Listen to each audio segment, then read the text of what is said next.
My Papi Has a Motorcycle by Isabel Quintero, illustrated by Zeke Peña.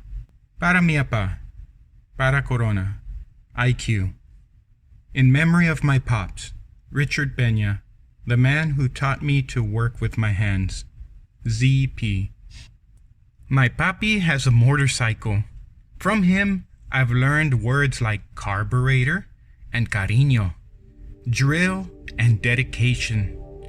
When I hear his gray truck pull into our driveway, I run outside with both of our helmets.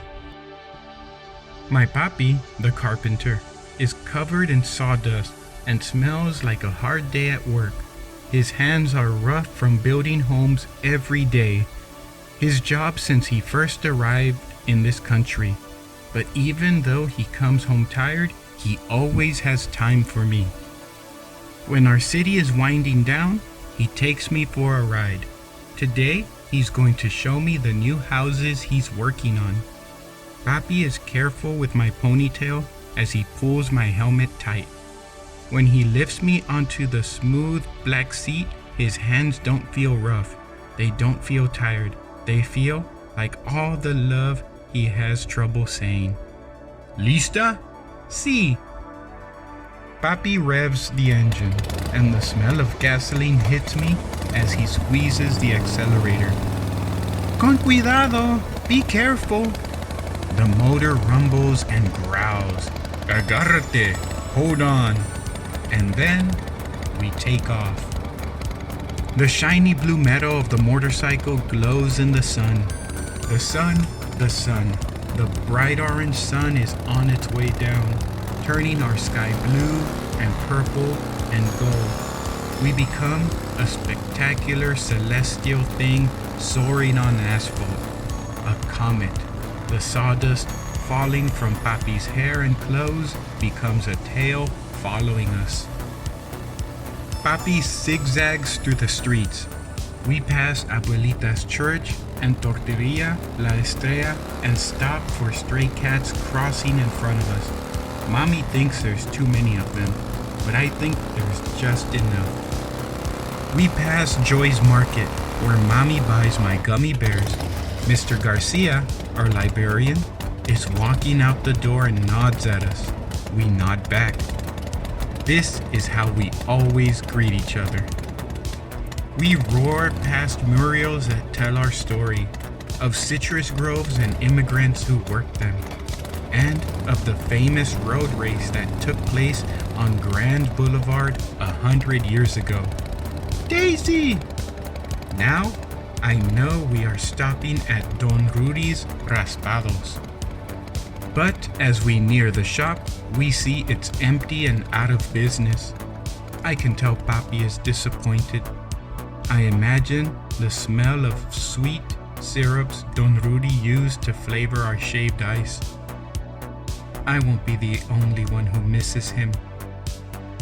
As we ride on, I feel and hear everyone and everything we pass by. Each sound landing in my ears rebuilds the whole neighborhood inside me. No matter how far I go from this place or how much it changes, this city will always be with me. We cruise by Abuelito and Abuelita's old yellow house, the one with the lemon tree that grew from the seeds of the lemon Abuelito used to pick not far from here. Mommy says we're going to visit them tomorrow and cut nopales from their garden and eat herby albondigas in Abuelita's kitchen, where the food always tastes better. Mija! Adios, mi reina! Adios! We turn the corner, and then the dogs behind the fences go wild. Frankie, the Lopez's Labradoodle, escapes from their yard and runs after us. Mercedes Lopez, the fastest runner in our class, races after her. They're right behind us! Then, just as fast, the dogs barking and Mercedes and Frankie become a soft hush in the distance. We ride towards the new homes replacing the last of the citrus groves. Trabajando duro, muchachos? A little bit, not too much. The painters, drywallers, and floor layers all greet us, but we can barely hear their words amidst the sound of hammers and air compressors. Even in all that noise, my papi's voice touches everything. This is my favorite part. Around the circle! On the Grand Boulevard, we lean into the curve of the street. I make believe that we're in one of the races that took place here so long ago. It's our last lap and we're here to win. The crowd cheers us on. I feel Papi smile as I squeeze my arms tighter around him. Vamos, Papi, faster, faster! We fly around the circle. There's the school where we practice soccer. There's the post office where Mr. Charlie takes our letters.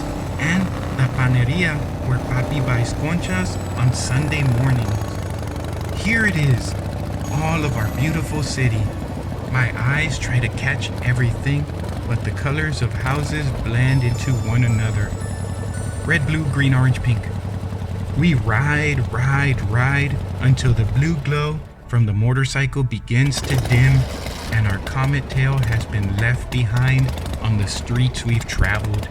We head home, and slowly the engine echoes us back into our street and then our driveway, our finish line. Mommy and little brother hear the motorcycle and run out to greet us.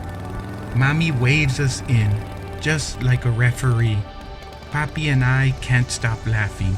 We had a good ride. Through our laughter, I hear a familiar sound. Raspados! I think about my city and all the changes that it's been through, and all the changes that will come. Chicle y fresa, por favor. But I know that here in our little house, there are things that will always stay the same. Mañana, we fly again. Author's note. One of my fondest memories from when I was a little girl is of my papa coming home from work and putting me on the back of his bright blue motorcycle to take a spin around our city, Corona, California. Zeke Peña was able to take all the elements that live in my memory from childhood, even the places that have disappeared like the torteria and raspado shop, and put them in the illustrations. While the murals he's created are imagined, the history they depict is real. In 1913, Corona held its first road race on what is now Grand Boulevard, a street that makes a perfect circle around the older part of the city. Today, people live in the middle of that old racetrack. I actually grew up there. At one point in time, Corona was known as the lemon capital of the world because of all the citrus that was cultivated there. Immigrants did the majority of the hard labor of picking the fruit, which allowed for the citrus boom, and this in turn helped establish the city. I wanted to give a nod to the workers who built not only Corona, but a lot of our community, including my grandfather. History and change are always on my mind. Who are the people who build our cities and form our communities? Who are the people who get streets named after them? And who are the people who lay the asphalt? I think these are important questions, and ones I've thought about since I was a kid, and more so as an adult. Ultimately, this book is a love letter to both my father, who showed me different ways of experiencing home, and to Corona, California, a city that will always be a part of me.